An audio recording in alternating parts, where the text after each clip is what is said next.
जय माता दी दोस्तों, स्वागत है आपका हमारे चैनल में। दोस्तों, कल का वीडियो अगर आपने देखा है तो उसी का पार्ट 2 आज मैं बनाने जा रही हूँ। अगर जिन लोगों ने कल का वीडियो नहीं देखा है तो आई बटन पर शो हो रहा होगा, डिस्क्रिप्शन में भी मैंने लिंक दे दिया है, तो आप देख लीजिए। जिन लोगों ने देख लिया है तो वो आज का वीडियो देखिए। दोस्तों, जितना आपको इंटरेस्टिंग कल का वीडियो लगा था उससे भी ज़्यादा इंटरेस्टिंग आज का वीडियो होने वाला, आपको बहुत मज़ा आएगा। तो वीडियो को पूरा देखिएगा, मिस मत करिएगा, क्योंकि आज की वीडियो से भी आप बहुत कुछ सीखेंगे और अपने जीवन में बिग चेंज महसूस करेंगे। तो दोस्तों, आज का टॉपिक मैं शुरू करूं इससे पहले आपसे एक विनती है, अगर आपने मेरे चैनल को अभी तक सब्सक्राइब नहीं किया तो जल्दी से सब्सक्राइब करें और लाइक और शेयर करना तो बिल्कुल ना भूलें। तो दोस्तों, शुरू करते हैं आज के टॉपिक को। दोस्तों, अक्सर लोग बहुत ज़्यादा परेशानियों में घिरे रहते हैं, उन्हें समझ नहीं आता कि उनके जीवन में इतनी प्रॉब्लम क्यों आती है। तो हमेशा वो यही सोचते हैं कि भगवान ने क्यों हमारे नसीब में इतनी परेशानियां लिख दी, हमारे ग्रह दोष खराब है, हमारा नसीब खराब है। समझ में नहीं आता कि आखिर ये सब हो क्या रहा है। तो दोस्तों, ये सारा खेल जो होता है पिछले जन्मों का होता है। दोस्तों, आप नहीं जानते कि आप पिछले जन्मों में क्या कर्म करके आए हैं। किसी ने भी नहीं देखा होता पिछले जन्मों में कर्मों को, बस लोग इस जन्म में आशाएं लगाते हैं जो हमारे साथ अच्छा ही अच्छा हो, लेकिन पिछले जन्मों के बारे में किसी ने भी नहीं देखा होता। तो चलो दोस्तों, ये बात तो मान लेते हैं कि पिछले जन्मों का आपने कुछ नहीं देखा, कुछ नहीं समझा, आपको पता ही नहीं है आपने क्या किया पिछले जन्म। लेकिन इसके लिए मैं आपके पास एक उपाय लेकर आई हूँ, जिससे कि आप पिछले जन्म के कर्मों को जो लेस कर सकते हैं, जो भी आपने पाप किए हैं पिछले जन्म में, जो भी आपके पापों का बोझ है उसको आप लेस कर सकते हैं, उन पापों से मुक्त हो सकते हैं। तो दोस्तों, इसके लिए सबसे एक सरल उपाय मैं आपके लिए लेकर आई हूँ। आपने क्या करना है, आप सुबह उठते हैं जब भी, तो सुबह या रात को सोने से पहले भी ऐसा कर सकते हैं, या सुबह भी उठते हैं जब भी, तो बिस्तर पर ही, बेड पर ही उठते हाथ जोड़कर भगवान से प्रे करिए कि हे भगवान, जिस भगवान को भी आप मानते हैं, जो भी आपके इष्ट देवता हैं, तो उनसे प्रे करिए कि हे भगवान, मैंने पिछले जन्म में जो भी कर्म किए, मैं नहीं जानता कि मैंने पिछले जन्म में क्या किया, अच्छा किया बुरा किया। अगर मैंने पिछले जन्म में बहुत बुरे कर्म किए हैं तो आप मुझे क्षमा प्रदान करें, मुझे माफ़ी दें। इस तरह से आपने रोज भगवान से माफ़ी मांगनी है, पिछले जन्मों के लिए रोज माफ़ी मांगनी है। तो दोस्तों, अगर आप रोज भगवान के आगे माफ़ी मांगेंगे तो अगर मान लीजिए आपके जीवन में पिछले जन्म के हिसाब से 10 साल की सजा है, तो भगवान रोज अगर आप माफ़ी मांगेंगे, भगवान बहुत दयालु होते हैं, वो माफ़ कर देते हैं। तो अगर आप रोज माफ़ी मांगेंगे तो जैसे कि मान लो आपके पिछले जन्म के हिसाब से 10 साल की सजा है, तो वो लेस करके भगवान को 5 साल की सजा कर देंगे। हो सकता है अगर आपके इस जन्म में बहुत अच्छे कर्म हैं तो भगवान पूरा ही लेस कर दे, बिल्कुल वो कम कर दे। देखिए दोस्तों, जो आपके जो भी सजा है वो तो आपके जीवन में आएगी, वो सजा जिस वक्त में जो लिखा होगा वो तो मिलेगा आपको। लेकिन अगर आपके इस जन्म में अच्छे कर्म है, आप हमेशा भगवान से माफी मांगते हैं, तो वो सजा अगर आएगी भी आपके जीवन में, अगर कोई ग्रह आएगा भी, तो वो इस तरह से चला जाएगा जो आपको पता भी नहीं लगेगा। वो दुख, जो परेशानी है आप पर हावी नहीं होगी, आप उससे ज्यादा पीड़ित नहीं होंगे, वो सीधे लैस हो जाएगा, हवा के झोंके की तरह आएगा और वो सीधा चला जाएगा। आपको उससे कोई दिक्कत, कोई परेशानी नहीं होगी। तो ये होता है दोस्तों, तो आपके ऊपर दुख हावी नहीं होगा, ये होगा। तो ये तो रही पिछले जन्मों की बात। तो दोस्तों, अब बात करते हैं इस जन्म की। दोस्तों, इस जन्म में भी आपको अपने कर्मों को चेक करना है कि आप जाने अनजाने में रोज की कितनी गलतियां करते होंगे, वो आपको पता भी नहीं लगता होगा।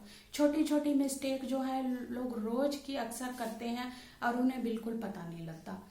घर में जैसे अब हस्बैंड वाइफ है, एक दूसरे के साथ छोटी छोटी बातों को लेकर इतना ज्यादा मतलब एक दूसरे पर हावी हो जाते हैं, ऐसा लगता है जैसे कि वो महाभारत का युद्ध का मैदान हो गया। इस तरह से एक दूसरे पर हावी हो जाते हैं, चूहे बिल्ली की लड़ाई ऐसे दिखने में लगती है। तो दोस्तों, आप एक दूसरे पर इतना ज्यादा जो हावी हो रहे हैं, इसका भी मैं तरीका आपको बताती हूँ। अगर मान लीजिए किसी पर्सन ने गलती किया, अगर वो आपको नहीं पसंद है, उसकी आदतें आपको नहीं पसंद है, तो दोस्तों आप वहां से थोड़ा दूर हट जाइए, ज्यादा आप जितनी बहस करेंगे, जितने नेगेटिव वर्ड्स का प्रयोग करेंगे, उतनी नेगेटिविटी आपके जीवन में आएगी। दोस्तों, आपको पता ही नहीं है कि आप खुद से ही नेगेटिविटी को न्योता देते रहते हैं। इनविटेशन कार्ड दे देकर आप परेशानियों को, नेगेटिविटी को बुलाते रहते हैं अपने पास। दोस्तों, अगर आप दिन रात एक जैसा ही नेगेटिविटी वर्ड का ही प्रयोग करेंगे, कई लोगों को मैंने अक्सर देखा है, ज्यादातर वो अच्छा तो बोलते ही नहीं है, पॉजिटिव वर्ड तो उनके मुंह से निकलते ही नहीं, नेगेटिव वर्ड का ही प्रयोग करते रहते हैं हमेशा, चाहे हस्बैंड वाइफ हो, चाहे बच्चों के लिए। कई पेरेंट्स है बच्चों पर ही हावी होते रहते हैं, हमेशा एक दूसरों के बच्चे के साथ अपने बच्चों का कंपेयर करते रहते हैं। वो फलाने का बच्चा बहुत अच्छा है, वो इंटेलिजेंट है, वो ये है, उसमें ये गुण है, वो गुण है, मतलब अपने बच्चों को वो बेवकूफ, जो भी है, बदतमीज, जो भी है, मतलब नेगेटिव वर्ड का इस्तेमाल करते रहते हैं। जो मेरा बच्चा तो अक्लमंद ही नहीं है, उसके तो दिमाग में जंग लगा है, ये है वो है, दुनिया भर के नेगेटिव वर्ड सुना देते हो बच्चे को। आप ये नहीं जानते कि इससे वो बच्चा तो सुधरेगा है नहीं, लेकिन हाँ, उसके बिगड़ने के चांस और ज्यादा आप बढ़ा देते हो। एक तो वो बच्चा इरिटेट हो जाता है आपके नेगेटिव वर्ड सुनकर, निराश हो जाता है, ऊपर से आप जो है उसके बोल बोल के नेगेटिव जिंदगी को और ज्यादा बढ़ा देते हो। दोस्तों, आपको नहीं पता, आप कुछ भी बोलते हो तो ऊपर बैठा भगवान जो है वो तथास्तु कह देते हैं। वो भगवान का यही होता है, जो कुछ भी कोई बोले तो वो तथास्तु कह देते हैं। तथास्तु का मतलब आप जानते हैं दोस्तों, इसका मतलब होता है कि ऐसा ही होगा। अगर मान लो आपने कह दिया कि हाँ मेरा बच्चा वो बेवकूफ है, उन्होंने ऊपर से कह दिया तथास्तु। आपने पति पत्नी ने एक दूसरे को बोल दिया जी हाँ ये तो ऐसे हैं, ये तो वैसे हैं, ये है वो है, जो भी है, तो ऊपर से बैठा भगवान ने बोल देना है कि तथास्तु। तो फिर आप क्या करोगे? आपके मुंह से निकले वचन जो है अगर सच हो गए तो आप क्या करोगे? वैसे भी कहा गया है कि 24 घंटे के अंदर एक बार सरस्वती माता जुबान पर बैठती है। तो हो सकता है जब नेगेटिव वर्ड आप बोले उसी वक्त सरस्वती माता आपकी जुबान पर आकर बैठ जाए। अगर वो बात सच हो गई फिर आप क्या करोगे? दोस्तों, आप खुद से ही अपने जीवन की नेगेटिविटी बढ़ा लेते हैं। तो दोस्तों, ऐसी छोटी छोटी पता नहीं कितनी अनगिनत गलतियां लोग करते हैं और वो फिर उनके लिए एक सजा बन जाती है। उन्हें पता ही नहीं लगता कि वो कितना कुछ गलत कर रहे हैं। दोस्तों, घर का कोई भी मेंबर हो, चाहे हस्बैंड वाइफ हो, या माता पिता हो, भाई बहन हो, बच्चे हो, कोई भी हो, या रिश्तेदार हो, अगर आपको वो इंसान नहीं अच्छा लगता, आप उसके लिए पॉजिटिव नहीं बोल सकते, तो कम से कम नेगेटिव बोलने से तो बचे। कम से कम आप नेगेटिव नहीं बोलेंगे तो आपके जीवन की जो नेगेटिविटी बढ़ रही है, कम से कम वो तो, उससे तो आप बचे। अच्छा आप नहीं बोल सकते हैं तो बुरा भी तो मत बोले। तो इसीलिए दोस्तों मैं यही कहना चाहूंगी कि आप ज्यादा से ज्यादा अच्छा बोलने की कोशिश करें, पॉजिटिव वर्ड बोले, हमेशा अपनी थिंकिंग को पॉजिटिव रखें, पॉजिटिव बोले, पॉजिटिव सोचे, नेगेटिव बिल्कुल मत बोले। अगर नेगेटिव आपको बार बार मुंह से नेगेटिव ही निकलता है, आप नेगेटिव ही बार बार इस तरह बोलते हैं, तो अपने आप पर थोड़ा सा नियंत्रण करने की कोशिश करिए। हो सकता है आपको आदत ही हो हमेशा नेगेटिव बोलने की, बार बार मुंह से नहीं चाहकर भी खुद मुंह से निकल जाता हो, तो इसका आप अभ्यास कर सकते हैं। अपने आप पर नियंत्रण डालिए। जब कोई चीज अच्छी नहीं लगती है तो वहां से थोड़ा हट जाइए, अपना माहौल चेंज हो जाएगा, आपका दिमाग शांत हो जाएगा।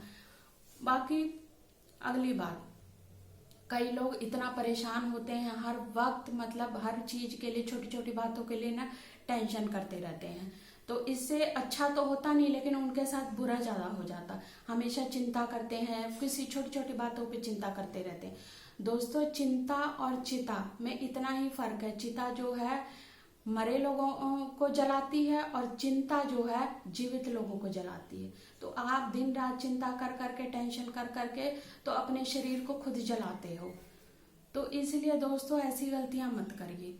जो होना है, जो आपके नसीब में है, जो आपने कर्म किए हैं, अब उसकी तो सजा मिलेगी ही, लेकिन उसको भी तो आपने ही सुधारना है ना। अगर मान लो आपके कोई ग्रह दशा खराब है, अगर आपका अच्छा वक्त नहीं चल रहा, कोई जीवन में प्रॉब्लम आई है, तो उसका भी तो समाधान आपने ही निकालना है। अपने जीवन को आपने ही संवारना है ना। कोई पड़ोसी आकर थोड़ी आपकी जिंदगी को सुधार देगा। अगर कोई प्रॉब्लम सामने आती है तो उसका आराम से दिमाग शांत होकर रिलैक्स होकर उस प्रॉब्लम का सलूशन निकालने की कोशिश कीजिए। अगर भगवान हमें परेशानी देते हैं तो उसका समाधान भी वो साथ ही दिखा देते हैं, लेकिन उसके लिए आपकी आंखें होनी चाहिए वो समाधान देखने के लिए। अगर आप अपना दिमाग शांत करेंगे, शांत होकर कुछ भी देखेंगे तो आपको हर प्रॉब्लम का सलूशन सामने ही दिखेगा। लेकिन पहले आप दिमाग को शांत रखें। घर परिवार में फालतू का वाद विवाद, कलेश, लड़ाई झगड़े इस तरह का मत करें। अगर इस तरह से आप प्रॉब्लम क्रिएट करेंगे तो प्रॉब्लम और भी ज्यादा बढ़ेगी, आपकी नेगेटिविटी लाइफ की और ज्यादा बढ़ेगी। तो दोस्तों इस तरह गलतियां मत करिए, एक दूसरे पर हावी मत हुआ करिए, अपने कर्मों को आप चेक करिए। कई लोगों को देखा गया है सब्जी वाले के साथ ही 5 रुपए के लिए 2 रुपए के लिए ही उलझ जाते हैं। दोस्तों आपने तो 5 रुपए कम करवा लिए सब्जी वाले से, खुश हो गए आप, जो मैंने 5 रुपए वो कम करवा लिए, ठीक है। लेकिन आप जानते हैं दोस्तों वो 5 रुपए का 500 बन के आपके पर्स से निकल जाएगा। आप बीमार हो गए, डॉक्टरों के चक्कर लगेंगे और वो फालतू के कामों में ही, रोग बीमारी में आपके वो पैसे पर्स से निकल जाएंगे, पता भी नहीं लगेगा आपको। तो दोस्तों ऐसी छोटी छोटी गलतियां मत करें। अगर आप छोटे लेवल के जितने भी लोग हैं, सब्जी वाला हो सकता है, वो रिक्शा चालक हो सकता है, या वो कोई मजदूर वगैरह हो सकते हैं, उन्हें कोशिश करिए आप 5-10 रुपए फालतू दे दीजिए, ज्यादा दे दीजिए। इससे आपका पैसा घटेगा नहीं, आपके पैसों में और बरकत होगी। गरीब लोग अगर आपको दुआ देंगे, ब्लेसिंग देंगे, तो वो दुआ आपको लगेगी, भगवान भी फिर आपका साथ देगा। तो छोटे लोगों को दिल मत दुखाइए, उन्हें हर्ट मत करिए। थोड़े से पैसों के लिए 5 रुपए 2 रुपए के लिए आप उलझ जाते हो, उसको हर्ट करते हो, वो आदमी निराश हो जाता है अंदर से, फिर वो कुछ भी ना भी बोले फिर भी उसकी आत्मा जो दुखी होती है, तो वो जो उसकी दुखी आत्मा है तो वो बदुआ आपको लग जाती है। तो दोस्तों आप ऐसा मत करिए। अगर भगवान ने आपको दिया है पैसा, आप सुखी संपन्न हैं, तो छोटे लेवल के जितने भी लोग हैं उन्हें 5-10 रुपए फालतू दे, कम मत दे। अगर आपको सब्जी का रेट नहीं पसंद है, ठीक है, आप मत लीजिए, किसी और से सब्जी मत, किसी और से ले लीजिए सब्जी। लेकिन अब उसको 2-4 कई औरतों को देखा गया, 2-4 खरी खोटी सब्जी वाले को सुनाई देती है। वो ये नहीं पता कि वो पैसे कब आपके पर्स से निकल जाने हैं, आपको पता भी नहीं लगेगा। तो दोस्तों ऐसी गलतियां मत करा करिए, अपने कर्मों को हमेशा चेक कीजिए। आपकी वजह से अगर किसी की आत्मा दुख रही है, कोई बहुत ज्यादा दुखी है, पीड़ित है, किसी पर अत्याचार आप कर रहे हो, किसी के साथ फालतू का उलझ रहे हो, तो ये आपकी लाइफ की नेगेटिविटी को और बढ़ा देगा। दोस्तों किसी के साथ अन्याय ना करें, किसी के साथ अत्याचार ना करें, हमेशा अपने कर्मों को चेक करते रहे। तो फिर अगर आपके कर्म ठीक है, भगवान में भरोसा है, विश्वास है, तो निश्चित मैं कहती हूँ कि आपकी जिंदगी बहुत ज्यादा ऊंचाइयों पर जाएगी। हमेशा आप कामयाब रहेंगे, हर कार्य में सफलता मिलेगी, भगवान की कृपा मिलेगी, सब कुछ पॉजिटिव होगा। बस आप अपने दिमाग को पॉजिटिव रखें, नेगेटिव मत बोलिए, नेगेटिव नहीं सोचना है आपको, हमेशा पॉजिटिव सोचना। तो दोस्तों जानकारी अगर अच्छी लगी, वीडियो अच्छी लगी तो वीडियो को लाइक करें, शेयर करें, चैनल को सब्सक्राइब करें। तो मिलते हैं अगले नई वीडियो में एक नई जानकारी के साथ। धन्यवाद।